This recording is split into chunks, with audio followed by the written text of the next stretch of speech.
Hello everyone, welcome to this second lecture. इस lecture में हम पाइथन प्रोग्रामिंग को स्टार्ट करेंगे। तो सबसे पहले हम समझेंगे कि वेरिएबल्स क्या होते हैं।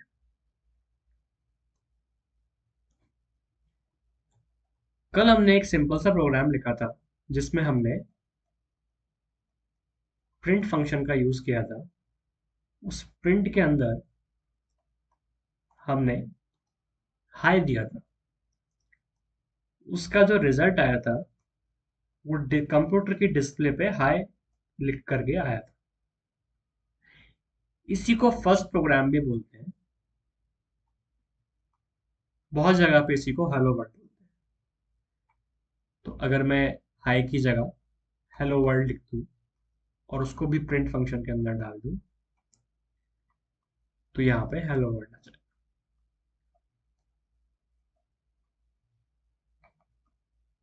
ओके,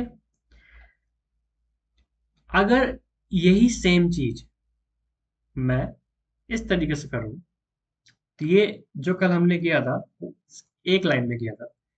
इसी को अगर मैं दो लाइन में करूं तो पहली लाइन में मैं एक ए वेरिएबल बनाऊं, उसको मैं हाई कर दूं और दूसरी लाइन में मैं प्रिंट ए कर दूं। ये भी जब रन होगा तो हमको सिमिलर रिजल्ट ही देगा, हाई।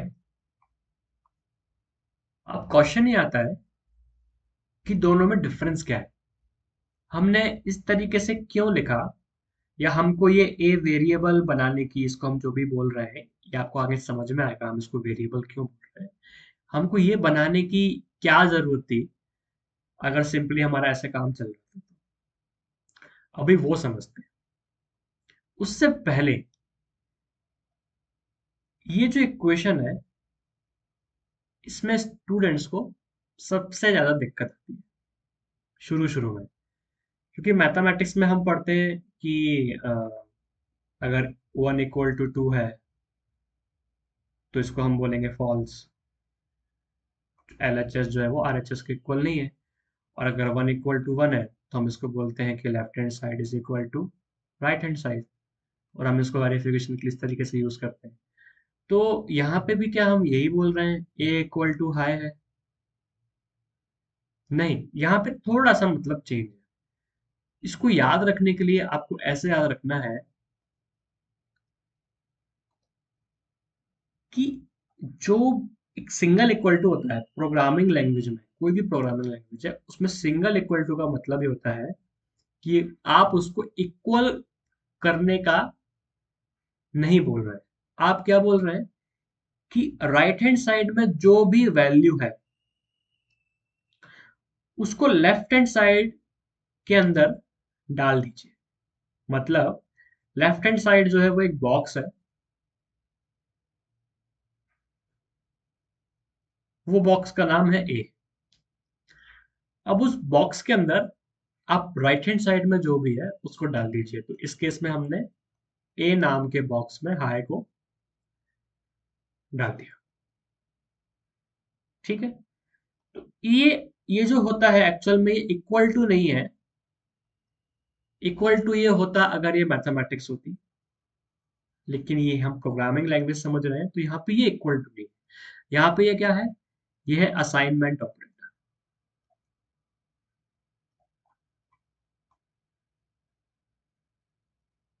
मतलब हमने हाई को ए में असाइन कर दिया। सिंपल भाषा में एक डब्बा है जिसका नाम ए है। उस डब्बे में हमने राइट हैंड साइड में जो भी वैल्यू थी हमने उसको उस डब्बे में डाल दिया।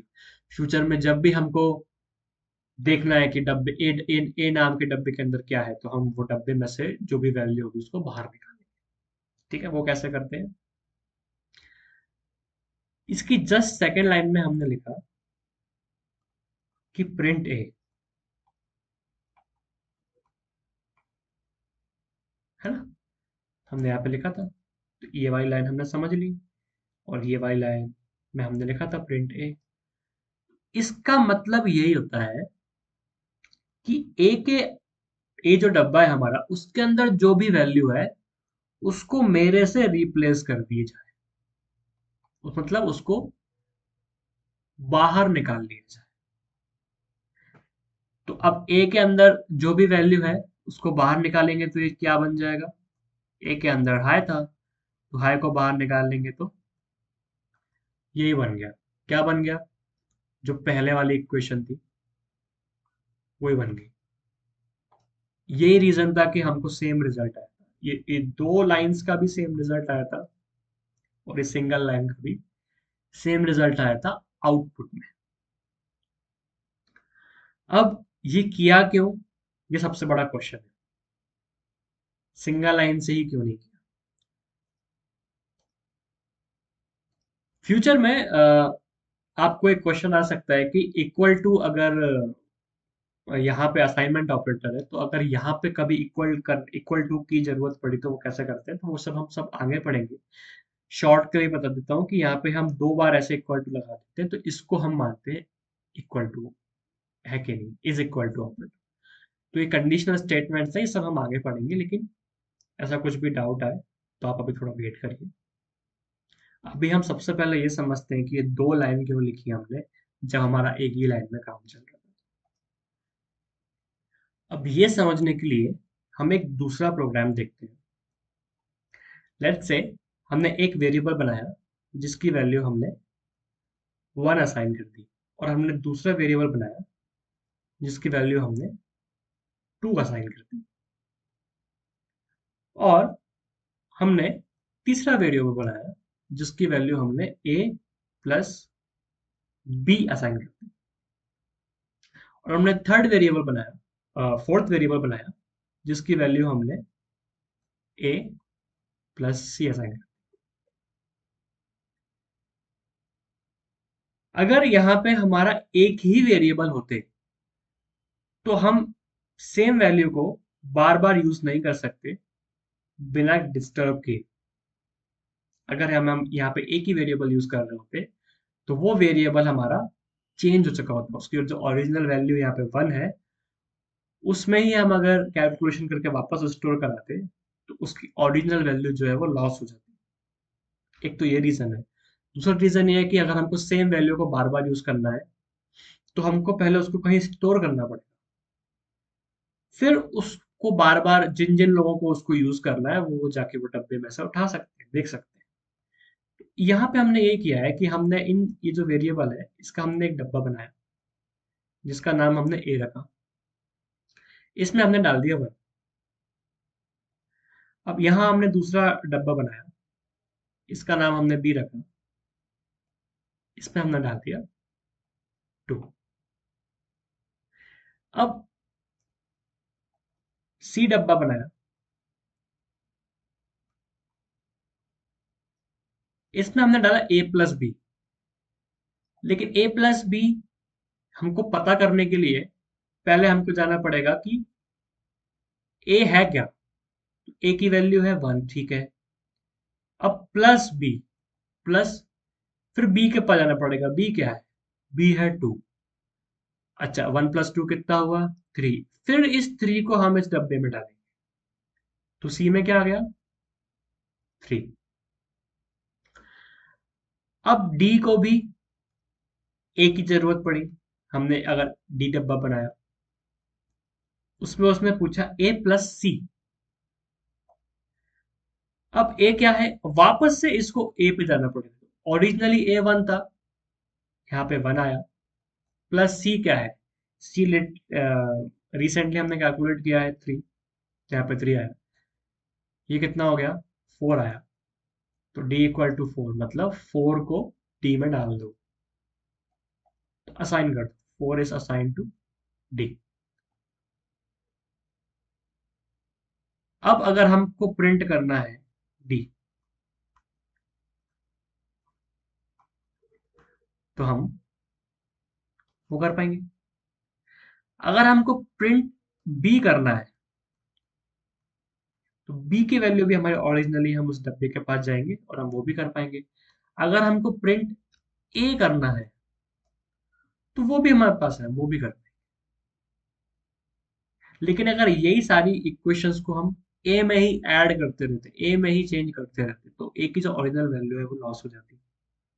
दूसरा, हम ए को बार बार यूज नहीं कर सकते, हमको हर बार यहाँ पे वन मैनुअली लिखना पड़ता, ओरिजिनल वैल्यू हम उसको यूज नहीं कर पाते। तो ऐसे कुछ बहुत सारे रीजंस होते हैं जिस वजह से हमको इवेंचुअली वेरिएबल्स बहुत ज्यादा काम में आते हैं एक प्रोग्रामिंग लैंग्वेज में। इस लेक्चर में आपको ये समझना ज्यादा इंपॉर्टेंट है कि वेरिएबल्स होते क्या है, वेरिएबल्स बनाते कैसे हैं, और वेरिएबल्स का यूज कैसे करते हैं। ठीक है, ये सबसे मोस्ट इंपॉर्टेंट पार्ट था।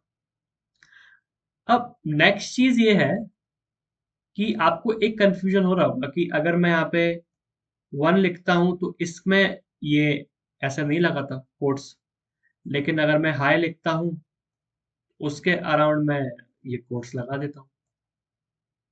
तो आपको कैसे पता चलेगा कब लगाना है कब नहीं लगाना? तो ये हम नेक्स्ट लेक्चर में देखेंगे कि स्ट्रिंग और एक नंबर में क्या डिफरेंस होता है। पाइथन लैंग्वेज जो होती है वो ऑटोमेटिकली डिटेक्ट कर लेती है कि ये जो वैल्यू है इसका टाइप क्या है। टाइप मतलब ये नंबर है या कोई लेटर है या स्ट्रिंग है। स्ट्रिंग मतलब जैसे वर्ड, वर्ड हो सकता है, कलेक्शन ऑफ वर्ड्स हो सकता है, वो स्ट्रिंग हो जाती है। और नंबर मतलब न्यूमेरिक वैल्यू नंबर हो सकती है। कैरेक्टर मतलब होता है एक सिंगल लेटर या सिंगल कोई भी सिंबल। ये अदर लैंग्वेज में जैसे सी, सी प्लस प्लस, वहां पे हमको यहाँ पे उसका टाइप भी तब बताना पड़ता है। फॉर एग्जाम्पल अगर हम इसको ए इक्वल टू वन नहीं कर सकते, वहां पे हमको क्या करना पड़ेगा, वहां पे हमको उसको करना पड़ेगा int A equal to one. मतलब ए को पहले हम बता देंगे पहले से ही कि ए जो हम डब्बा बना रहे हैं वो डब्बे में सिर्फ नंबर ही आ सकते हैं, ओनली नंबर्स, मतलब इंटीजर्स। ठीक है। और अगर हमने int A equal to hi किया, मतलब नंबर की जगह कुछ और टाइप का वैल्यू अगर ए में डाली, तो यहाँ पे एरर आ जाएगा। अगर हम इसमें हाई डालने की कोशिश करेंगे तो यहाँ पे एरर आ जाएगा। लेकिन पाइथन में हमको ये अलग से बताने की जरूरत नहीं पड़ती कि ये नंबर है कि स्ट्रिंग है। पाइथन ऑटोमेटिकली समझ जाता है और उस हिसाब से फिर वो डब्बे का टाइप बन जाता है। तो हमको सिर्फ डब्बा बनाना होता है, एक वेरिएबल बनाना होता है। वेरिएबल का टाइप क्या होगा पाइथन उसको रन टाइम पे ही समझ लेता है। तो ये एक वेरिएबल्स क्या होते हैं, पाइथन में वेरिएबल्स कैसे बनाते हैं, उसका एक बहुत ही शॉर्ट तरीके से मैंने आपको समझाया। जैसे जैसे हम सीरीज में आगे बढ़ेंगे वैसे वैसे आपको प्रोग्रेस समझ में आएगी, हमको किस तरीके से ये सारी चीजों को इकट्ठा यूज करेंगे तो एक बेहतरीन प्रोग्राम बन करके आएगा। ये सब आप खुद प्रैक्टिस कैसे कर सकते हैं वो मैं आपको बता देता हूँ। तो आपको क्या करना है, गूगल में जाइए। गूगल में जैसे ही आप लिखेंगे गूगल कोलैब डॉट गूगल, मतलब गूगल कोलैब में आप जाइए। गूगल कोलैब जो है उसमें आपको जुपिटर नोटबुक्स बनाने का ऑप्शन मिलता है, और ये जो नोटबुक्स हैं वो गूगल क्लाउड में रन होती हैं। तो आपको अलग से पाइथन वगैरह इंस्टॉल करने की अभी जरूरत नहीं है, ये सब करने की जरूरत नहीं है। ये आप करना चाहते हैं तो कोई भी यूट्यूब पे आपको वीडियो मिल जाएगी how to install Python in your local computer. लेकिन सिर्फ आपको पहले कोडिंग समझना है, तो उसके लिए सबसे बेस्ट ये है कि आप गूगल कोलैब में जाइए। यहाँ पे ये जो न्यू नोटबुक है इसको आप क्लिक करिए, तो ऐसा ये खुल करके आ जाएगा। अब यहाँ पर आज जो भी हमने सीखा उसको हम देखेंगे अगर तो अगर हम सबसे पहले लिखते हैं प्रिंट कोट्स लगा के हम बताएंगे हाई। हाई करने के बाद में आप यहाँ पे कनेक्ट पे क्लिक करेंगे, ये इसको कनेक्ट करेगा एक मशीन के साथ। थोड़ा सा टाइम लगता है।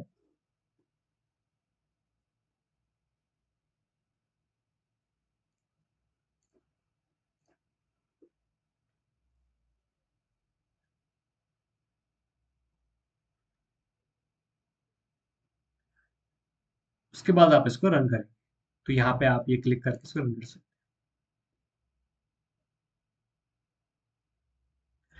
तो देखिए यहाँ पे हाई, यहाँ पे अपना प्रिंट हो गया। मैं आपको डार्क रीडर ऑफ करके दिखाता हूँ। तो आपके केस में ऐसा दिखेगा आपको। अगर हम एक आप यहाँ पे कोड प्लस पे क्लिक करके एक नई लाइन बना सकते हैं या इसी के नीचे और लिख सकते हैं। तो जैसे अगर मैंने हेलो लिखा और फिर से रन किया तो हाय और हेलो लिखा आना चाहिए। देखिए हाय और हेलो लिखा आ गया। अब हम देख लेते हैं कि हमने वेरिएबल कैसे बनाएंगे। अगर हमने a इक्वल टू 1 बनाया और हमने प्रिंट a किया, अब आप ये वाले को रन करेंगे तो यहाँ पे हमको 1 प्रिंट होना चाहिए। तो देखिए 1 प्रिंट हुआ। तो 1 को हमने a में डाला, a को हमने प्रिंट के अंदर कॉल किया। अब इसका मतलब क्या है कि a के अंदर जो भी वैल्यू है, मतलब जो कि 1 है, उसको पहले बाहर निकालो फिर उसको प्रिंट करो, तो 1 आ गया। अब इसके बाद में अगर हम a equal to 1, b equal to 2 और प्रिंट अगर हम करते हैं a प्लस b, तो देखते हैं क्या आता है। देखिए यहाँ पे 3 आ गया। करेक्ट है। अगर यही सेम लाइन को मैं कोट्स के अंदर डालूं और प्रिंट प्रिंट करूं तो देखिए अब a प्लस बी आया। ये आपको नेक्स्ट लेक्चर में आपको बताऊंगा कि क्यों यहाँ पे a प्लस बी आया और यहाँ पे 3 आया। तो स्ट्रिंग्स क्या होते हैं, नंबर्स क्या होते हैं, अब हम वो नेक्स्ट लेक्चर में देखेंगे। तो इससे आप प्ले करिए, इसको चला के देखिए, जो जो भी आपने सीखा उसको आप और ट्राई करिए। काफ़ी सारी गलतियां होंगी, काफ़ी सारे आपको डाउट्स आएंगे, वो हम आगे वाले लेक्चर्स में धीरे धीरे आपको क्लियर होते जाएंगे। So thank you for watching, see you in next lecture.